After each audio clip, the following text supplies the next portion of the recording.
227, diretamente dos nossos estúdios, aqui no Passeio Primavera, em Florianópolis, na Zona Norte. Finalmente nós estamos estabilizados, né? Numa sala agora, não é aquele nosso estúdio precário montado, então evoluindo sempre, né? Trazendo aqueles que nos escutam, que nós, naqueles primeiros vídeos lá, mais artesanais, nós prometemos ir cada vez mais evoluindo. Daqui a pouco nós estaremos num estúdio de gravação, com uma acústica melhor, ao vivo, online, com chat, né, de debate e tudo mais. Bem, então hoje nós temos aqui uma pessoa uma pessoa nova, que é a Daiane. Daiane, é melhor você falar quem que você é. Eu sou Daiane Corrêa. Já fui conselheira tutelar em Florianópolis na gestão 2020-2024. Estou hoje como assistente social de uma organização não governamental. E, bom, estou aqui para contribuir. Obrigada pelo convite. Daiane agora faz parte do time também, né? E a gente ficou um tempinho sem vídeo, né? A gente prometeu pro pessoal que ia fazer vídeos semanais e tudo mais, mas foi necessário. A gente precisou dessa reestruturação, desde arrumar essa sede pra gente fazer os trabalhos até com mais ânimo de lutar aí pelas nossas causas. E estamos de volta no Papo 227. E por que também? Ultimamente tem acontecido umas coisas que têm mexido bastante. Eu acho que com todo mundo que trabalha com a criança e com o adolescente, né? A gente teve... Essa semana não tem como falar, não sei se esse vídeo vai ao ar nessa semana, mas a gente está gravando... De que você quer falar, Lia? Do caso de Blumenau.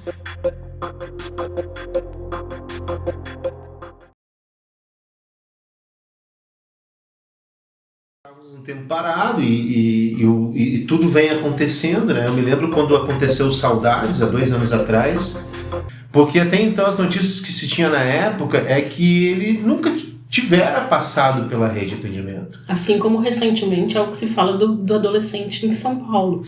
Do adolescente em São Paulo. E aí essa é a relação, bom, a gente já está entrando, essa relação que eu tentei fazer com Saudades, por quê? Porque Saudades foi uma atrocidade, foi algo, nós tínhamos tido antes disso Suzano, tínhamos Osasco, se não me engano, no cinema também, que um jovem entra armado, mas recentemente, antes de Saudade, foi Suzano. E aí eu pensei, qual é a ligação que se tem entre esses casos? Qual é a ligação? Porque hoje nós temos o caso de Blumenau, temos as 4 crianças que foi atacada, ao que se sabe até o momento, totalmente aleatório, né? Uma pessoa que entra, não era um ex-aluno, é uma creche infantil, e aí entra numa escola com um machadinho, uma extrema violência. Esse caso, essa relação do caso de São Paulo, agora recente, de Blumenau e de Saudades, nós podemos só relacionar a banalidade do mal, a violência por violência. São Paulo ainda tem o quê?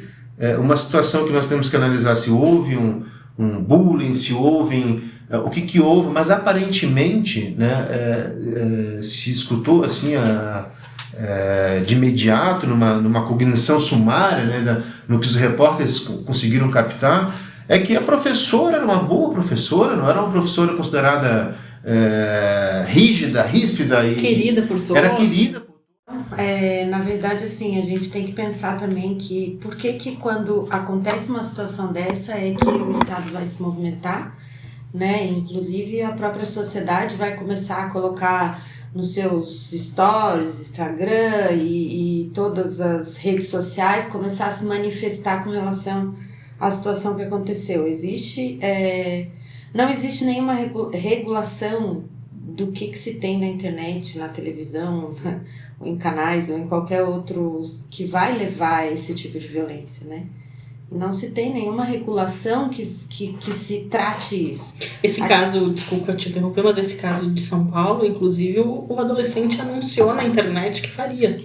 Né? Eu acho que dá para trazer até a questão que é polêmica, da regulação das mídias sociais e tudo mais. É nesse ponto mesmo, porque a gente às vezes para falar sobre o direito de crianças e adolescentes, mas quando algo acontece, assim como os outros casos que já repercutiram, quando pais violentam as crianças de tal forma que elas chegam a virar óbito e depois vira uma lei. Mas por que a gente precisa aguardar quando a gente tem lá já na sua legislação a prioridade absoluta? A gente não está conseguindo atingir isso. A gente não está conseguindo atingir essa prioridade absoluta desde esse nascimento. Porque um adolescente que chega a uma situação dessa, ele já demonstrou diversas vezes que ele poderia, assim, cometer uma situação assim. Né? Bom, então uma relação que possa existir, como a gente já colocou, que é a violência banalizada, né? Mas o aluno de São Paulo, nós teríamos como então, premeditar, né? Ou controlar, ou não sei, cuidar, prevenir isso. Porque a gente sempre tenta enquadrar as pessoas em alguma caixa e às vezes elas não se enquadram. E essas crianças, elas informam que não se enquadram. E aí vai se tornar um adulto frustrado, um adulto que sempre teve que se encaixar numa religião que não era dele, num sistema em que ele realmente não... Por que essas habilidades ou as qualidades dessas pessoas não são vistas, né? Não são olhadas de uma forma que possam realmente integrá-las. Acho que esses dois casos de São Paulo e de Saudades, lá de 2 anos, eles têm algo em comum que o de Blumenau realmente não tem, né? Eram ex-alunos, eram adolescentes, enfim, o caso de Blumenau... Saudades, ela é eu não sei se ela é não. ex-aluno, mas ele era adolescente, enfim, é diferente dessa situação de Blumenau, que me parece que foi realmente completamente aleatório. Não tinha uma vinculação. Eu já ia fazer outra relação, que Blumenau e Saudades foram ataques à educação infantil. Sim. Foram ataques aleatórios, realmente. Sim. Lá ele tinha, o de São Paulo, o adolescente de São Paulo tinha direcionado ali, inclusive tinha nas redes sociais, como você comentou. Brigas, né? Então, quer dizer, é diferente. Essa situação me parece, assim, o de São Paulo não que possa entender, a gente fazer o papel aqui de uma análise psicológica de todos os autores dos fatos. Mas me parece, na minha opinião, Saudades e Blumenau que teriam uma relação de violência mais gratuita, né? Digamos. Mais gratuita. Sim, que não era aluno, não tinha um vínculo direto com a instituição, mas quando a Dai traz essas questões, a gente pensa que a gente tem um monte de leis, né? E que, sim, precisa de uma dor muito grande, uma mobilização toda depois que aconteceu, para a gente parar para pensar e olhar. Então, às vezes, quando a gente defende direito, a gente acaba ficando chato, insuportável para as outras pessoas, né? Aos olhos de outras pessoas, quando a gente insiste, às vezes, em algumas coisas. Cadê a implementação de escuta especializada nos municípios? Cadê o treinamento que o 70B do ECA nos traz hoje?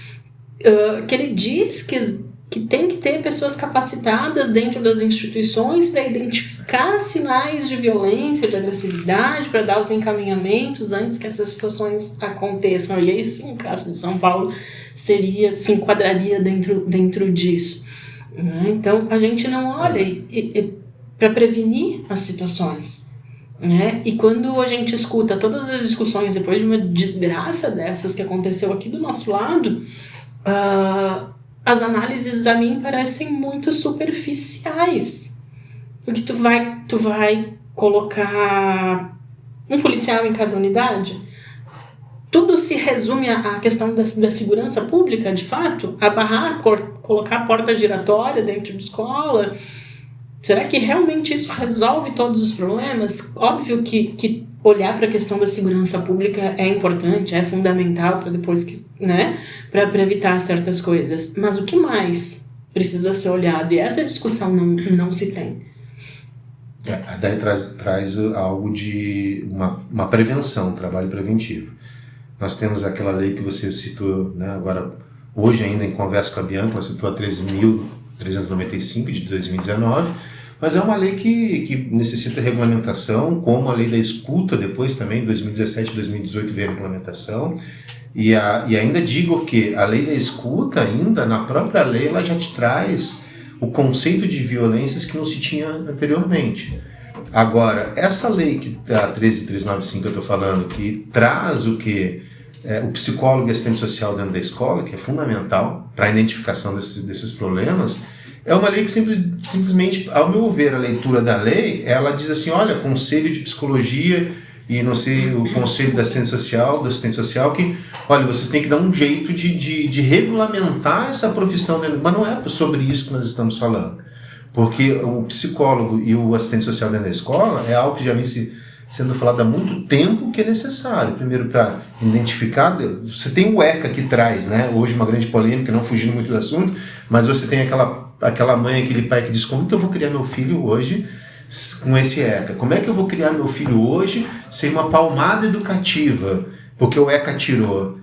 Né? E aí você tem o que hoje? Você tem uma lei que ela coíbe, que ela vai transformar, que ela vai te determinar que você age de uma forma, mas você não cria os mecanismos. E quando eu falo da palmada, aonde se identifica a violência, não é a palmada que nós estamos nos preocupando. Nós estamos nos preocupando com a violência sexual, com a violência psicológica, que vai acarretar transtornos, danos que no futuro voltarão para a sociedade, e tudo isso dentro de uma análise e de uma ação preventiva que pode ser feito sim por um psicólogo, por um assistente social, dentro de cada unidade escolar. E aí os municípios, hoje eu vi, não sei se vocês viram a entrevista do prefeito de Blumenau, por exemplo, trazendo como uma grande novidade a contratação de psicólogos e assistentes sociais para trabalhar na rede municipal. Né?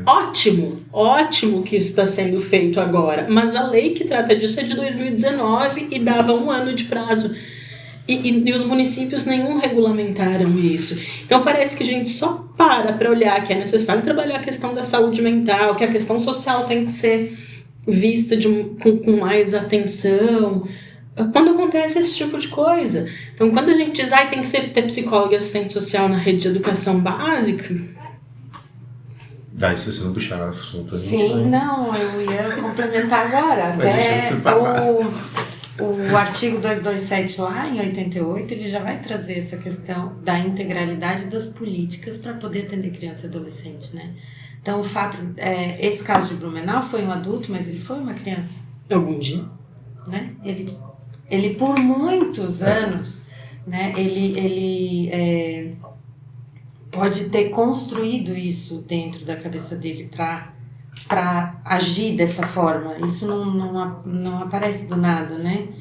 E o artigo 227 ele vai dizer também que não é responsabilidade só dessa família. Então é a responsabilidade da sociedade, de todos que estão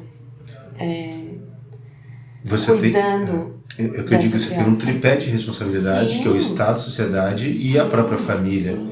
E as políticas, quando elas saem e a legislação ela acontece, é porque a discussão já vem de muito tempo. Elas vão surgir lá nas conferências como proposta, vão entrar em discussão, vão entrar com uma discussão de categoria profissional mesmo, para que depois ela venha. E geralmente são as categorias profissionais que vão alertar. Isso pode acontecer, então precisamos prevenir agora. Só que enquanto a coisa não acontece, como tu disse, parece que não é olhado, parece que a gente é só um bando de chato que quer falar de direitos humanos e que isso não tem nenhuma relação. E vai ter gente que vai assistir esse vídeo e vai dizer, lá estão eles tentando passar a mão na cabeça de bandido. E não é, longe disso. Não há como atenuar o que aconteceu com Blumenau. Sim. Né? Mas vamos, e as investigações todas vão levar e não entraremos nessa questão. Mas uma das hipóteses foi de um surto psicótico. Né? Cadê as políticas de saúde mental nesse país, por exemplo, para evitar que esse surto psicótico acontecesse? Sim. Não, nós temos... o que eu vejo, Bianca, sobre esse assunto, e o que a Day falou também, de você trabalhar desde criança, é que hoje a realidade dentro dos municípios, dentro do CAPS, Serviço de Atendimento do CAPS, não existe vaga para atendimento. Você não tem vaga para atendimento para adulto, para idoso e muito menos para criança. Me parece que criança no CAPS é algo proibido. Existe o CAPS e o CAPS infantil, mas são pouquíssimos municípios que têm hoje.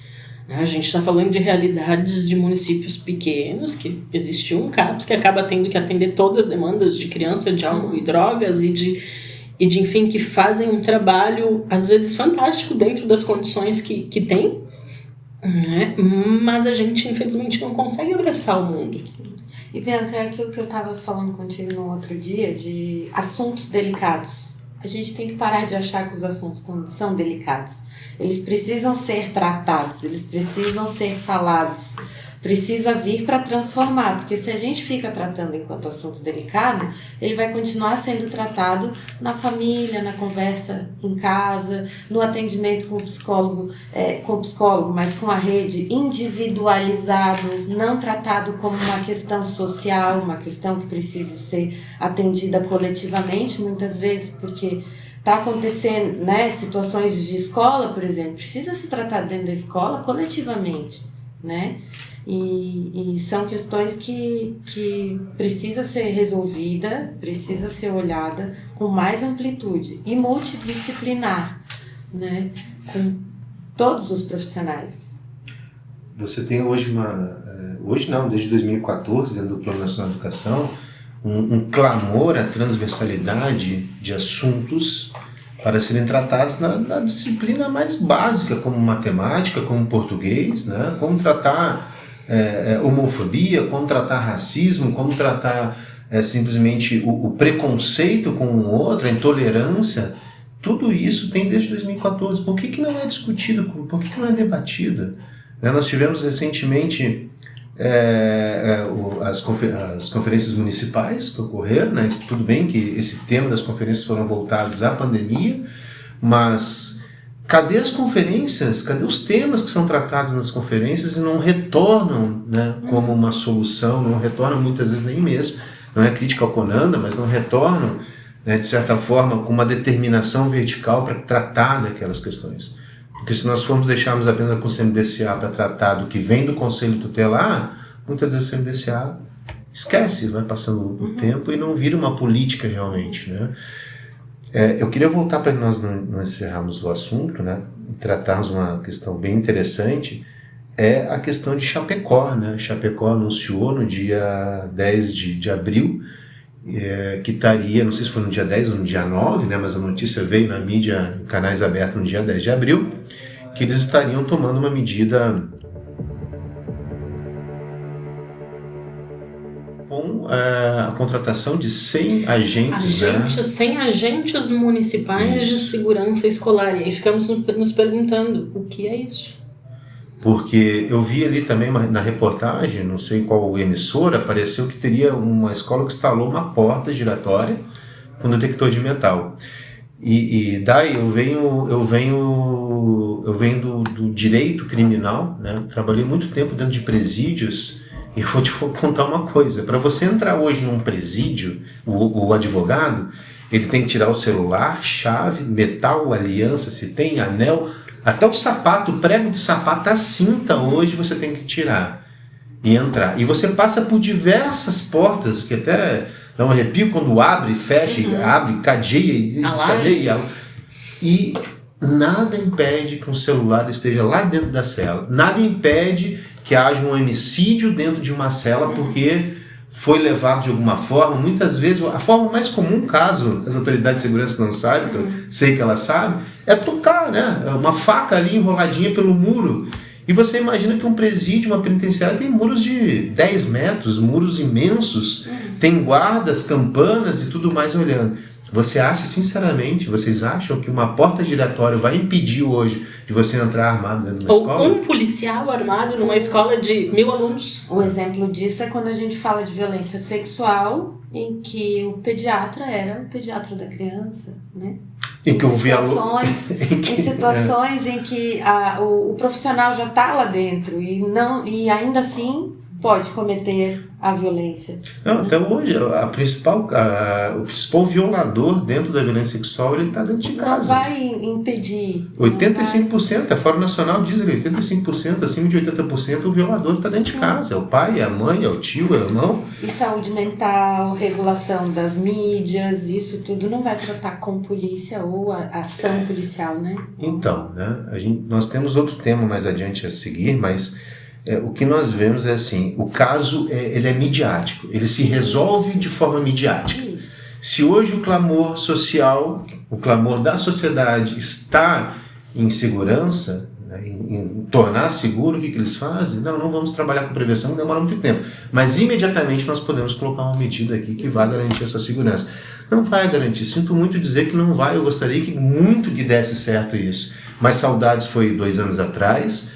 Nós tivemos São Paulo agora mês passado, nós tivemos agora em abril de 2023 o caso de Blumenau, e tomara que não tenhamos outros casos. Mas é iminente, porque você tem, né, como o Paulo dizia, tempos líquidos, e você tem hoje a banalização do mal de forma violenta. Hoje não é mais a questão do bullying que o adolescente sofreu, hoje é uma questão de banalização. Enquanto a sociedade, eu estava outro dia pensando e cheguei a uma conclusão que não existe nem nas políticas públicas uma solução pronta. Essa solução, ela pode, quando eu digo sobre políticas públicas, é dentro da norma jurídica, dentro da lei, porque a lei, se você for olhar a lei, é linda, a Constituição nossa é linda. Agora, essa mudança... todos os problemas, a lei abarcaria todos os problemas, solucionaria todos os problemas, né? E não é o que acontece. Bem, quem quer encerrar esse tema? É isso? Então, não sei tudo por onde. Qual a nossa solução, né? Porque nós temos aqui, levantamos um problema, qual a nossa solução? Acho que não existe uma solução simples e linear. Qualquer pessoa que vira propor uma solução simples e linear para algo que é complexo, que é multifatorial, vai estar vendendo um produto falho. Uhum. É sobre isso. Eu acho que a gente tem que parar, às vezes a gente fala demais, a gente inclusive.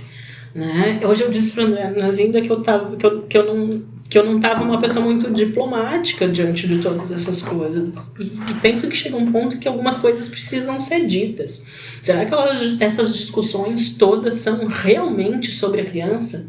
Será que são realmente preocupações sobre a criança? Ou é sobre o que vai te dar voto na eleição? Uhum. Quando tu vai falar de política pública, de assistência social, de saúde, de garantir direitos, de colocar esgoto dentro de um município, para falar de uma questão de estrutura, tu tá falando de questões que não vão dar resultado amanhã.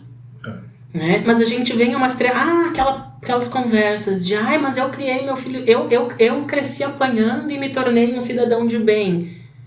Para pensar se tu não tem nenhum trauma, se talvez tivessem conversado contigo sobre algumas coisas.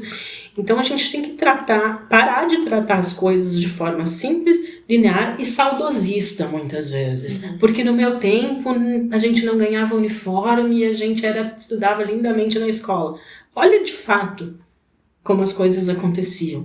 Então, realmente a gente está tratando sobre a criança? A gente está preocupado em garantir direito a ela? Ou a gente está preocupado em formar uma educação que vai criar simplesmente uma massa de manobra de crianças que não pensam e não questionam? Então, não existe solução. O saudosismo, inclusive, depois nós vamos... quando você quiser citar alguma situação, você fala, depois a gente, no corte, a gente joga dentro do vídeo. Eu vou colocar no vídeo, não aparecer agora, como é que é? Uma postagem que eu recebi. Uma postagem que eu recebi de uma mãe com uma vara nas costas e as duas crianças, né? Vai estar no vídeo aqui. E os dizeres. Os dizeres eram que aquela época, assim, era boa. Ali se respeitava pai e mãe. Eu não sei exatamente, vocês vão ver os dizeres, mas era mais ou menos nesse sentido que nós estamos acostumados a escutar e ver esse saudosismo, né? Aquela época criou uma geração que criou filhos que entram com machados e matam 4 crianças em uma creche. Aquela época se gerou, né? Essa revolta que nós temos hoje, olha a revolta daqueles que não aceitam o ECA como uma inovação, como um progresso. Mas passaram pelo Código de Menores. Sim. Esses adultos. Nós somos filhos Esses adultos, sim, nós somos filhos do Código de Menores. E olha que atrocidade era o Código de Menores. Né? Só que esses pais, sempre falaram que esse código era o código que traria resultados, né? Então... O Código de Menores. Porque o Estado pedia, traga o seu filho que nós cuidamos. Sim. Mas por quê? Porque o Estado sendo a última, não o Estado sendo a última medida. Todas as responsabilidades, né? Mas o Estado sendo mais ou menos aquele, se você não conseguiu cuidar do teu filho, traz para nós. Vem aqui para Funabem, para FEBEM, né? Traz para nós que nós cuidamos de você, do seu filho. Reflete até hoje no Conselho Tutelar, né? Reflete. Naquela história de não me obedece, eu vou chamar o Conselho Tutelar para te levar. Totalmente. Mas acho que a gente tem que finalizar. Para finalizar e a gente não se estender muito, eu acho que a gente está tratando aqui de uma forma até meio calorosa de uma questão que nos foi tão doída, e a gente começou por essa questão. Eu acho que cabe a gente, enquanto membros de um centro de defesa de garantia de direitos de criança e adolescente no estado de Santa Catarina, onde aconteceu essas coisas, embora o canal não seja do SEDECA, eu acho que cabe a gente talvez olhar para a câmera e nos solidarizar com os pais dos 2 Bernardos, com os pais da Larissa, com as 2 mães do Enzo, e dizer que a gente sentiu muito. Eu até me emociono nesse momento, assim, né? E que isso sirva, pelo menos eu acho, como a gente falou no dia, para que a gente possa olhar e que a gente possa aprender, que a gente possa parar de olhar sempre pela mesma perspectiva sobre as coisas e olhar e dizer, poxa, tá errado. Onde tá errado? O que a gente pode fazer sobre isso? Nós queremos, acima de tudo, que nós façamos isso, que isso não seja esquecido com o tempo, que isso não seja esquecido daqui a um mês, porque essa notícia ela vai ficar batendo 1 semana, 2 semanas, e acabou a midiática, né? O que acontece? O próprio governo esquece do que ele tem que fazer. E o SEDECA, né, eu acho que essa é a missão, Bianca, Daiane, nós não esquecermos. O nosso maior sentimento hoje, eu digo por mim aqui, nós não esquecermos esse episódio. E não esquecemos de lutarmos e batermos como a gente vem batendo, né, contra o SEDECA agora, perante o Ministério Público, batendo perante a Secretaria de Educação e até mesmo batendo na porta do Conselho Tutelar para dizer vamos ajudar junto, porque vamos nos prestar essa solidariedade, vamos estar junto com o Conselho Tutelar. E isso hoje nós vemos o quanto é importantíssimo o Conselho como mediador dessa sociedade hoje, como mediador da sociedade, mediando a busca do serviço público, mediando a busca da responsabilidade governamental estatal. Então eu encerro assim.